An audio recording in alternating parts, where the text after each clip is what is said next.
প্রবাসে যারা আছেন, যারা ব্যাচেলর জীবন যাপন করছেন, যারা পরিবার যাদের সঙ্গে নাই এবং বিবাহিত, তারা তাদের যৌন চাহিদা চরিতার্থ করবার জন্য, যেহেতু এখানে উপায় নাই, তাদের স্ত্রী সঙ্গে নাই, তাদের জন্য কি হস্তমৈথুন করা জায়েজ আছে নাকি না জায়েজ?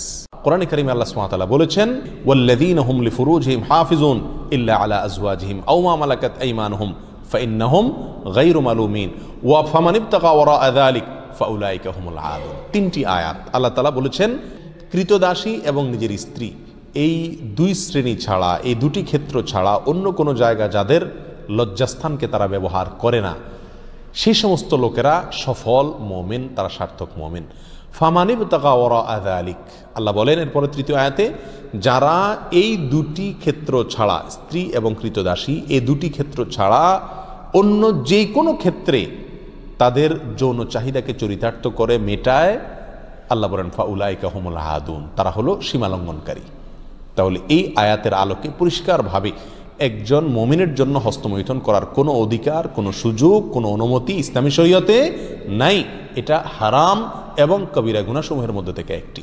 যারা প্রবাসে আছেন, এমন কোনো দেশে যদি থাকেন যেই দেশে তিনি তার যৌন চাহিদা না মেটালে নিশ্চিতভাবে গুনাহে লিপ্ত হয়ে যাবেন, জেনায় লিপ্ত হবেন, কারণ সেখানে জেনার অবাধ সুযোগ রয়েছে, এরকম যদি পরিস্থিতি হয় তাহলে নিজেকে রক্ষা করবার জন্য, অর্থাৎ বড় অপরাধ থেকে অপেক্ষাকৃত কম বড় অপরাধ যেটা, সেটাই তিনি লিপ্ত হতে পারেন, অর্থাৎ হস্তমৈথুন করতে পারেন।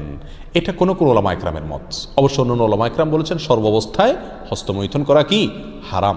এই জন্য প্রবাসে যারা আছেন তাদের উচিত এই অপরাধ থেকে বেঁচে থাকা। বিশেষ করে মধ্যপ্রাচ্যে, আরব দেশে, সৌদি আরব সহ যে সমস্ত দেশে আলহামদুলিল্লাহ আল্লাহ সুবহানাহু ওয়া তাআলা পরিবেশ এখনো পর্যন্ত ভালো রেখেছেন, এখানে মানুষ চাইলেই জেনা করার সুযোগ নাই। অতএব এখানে এই সমস্ত দেশে যারা বসবাস করছেন তারা এই অজুহাতে হস্তমৈথুন করলে তাদের জন্য জায়েজ হবে না, এটা গুনাহ হবে, আখিরাত নষ্ট হবে, স্বাস্থ্যের জন্য যেহেতু ক্ষতিকর, সেই জন্য এটা শরীয়তে আরও বেশি কঠোরভাবে নিষিদ্ধ।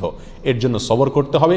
নবী আলাইহিস সালাম বলেছেন, মান ইসতাতাআ মিনকুমুল বাআতা ফালিয়াতাযাওয়াজ, কার যদি সাধ্য থাকে সে নিজের চরিত্রকে হেফাজত করার জন্য বিয়ে শাদী করে। যদি বিয়ে শাদী করতে না পারে, এর মাধ্যমে সে নিজের চরিত্রকে হেফাজত করার মতো আর্থিক সঙ্গতি তার না থাকে, তাহলে নবী আলাইহিস সালাম বলেছেন ফালাইহি বিসসাওম, সে যেন রোজা রাখে।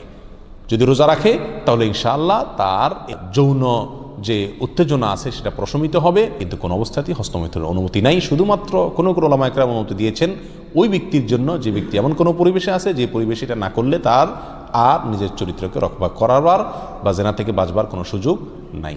আল্লাহ তাআলা আমাদেরকে সবাইকে গুনাহ থেকে বেঁচে থাকার মতো ঈমানি শক্তি নসিব করেন। যদি কেউ এই বদঅভ্যাসে আক্রান্ত হয়ে যায়, তার এই বদঅভ্যাস থেকে মুক্তির একটা অন্যতম উপায় হলো কোনো অবস্থাতে তিনি একাকী থাকবেন না কোথাও। ইনশাআল্লাহ এর মাধ্যমেই আল্লাহ সুবহানাহু ওয়া তাআলা তাকে আশা করা যায় হেফাজত করবেন এবং এই বদঅভ্যাস থেকে তিনি বের হয়ে আসতে পারবেন। আল্লাহ আমাদের সবাইকে হেফাজত করুন।